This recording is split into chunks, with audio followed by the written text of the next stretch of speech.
What will happen in 2015? The direction of middle-class wages could hinge on a big labor contract up for renewal. Commodities may have a stabilizing year, but we begin with cheap oil and its continuing influence on commerce.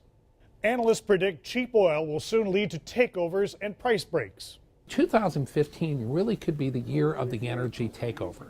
This low price in oil will put a lot of producers under stress, and there will be a lot of big oil companies looking for opportunities to buy some of these guys out. As far as a noticeable dip in airfare prices, I think it'll be spring, late winter into maybe mid-spring of 2015 when we start to see before we start to see some pretty aggressive sales for sort of the beginning of the summer travel season. In other commodities, corn plantings will likely be down by as much as 2 million acres. Soybeans, though, up 2 million acres.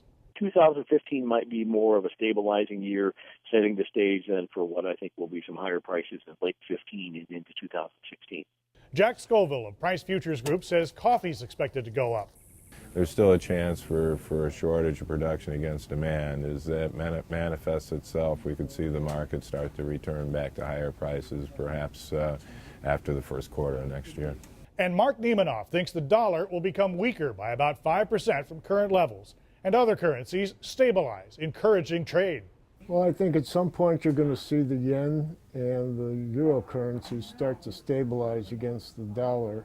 And the middle class, still slipping further behind top earners, should take great interest in the United Auto Workers negotiations.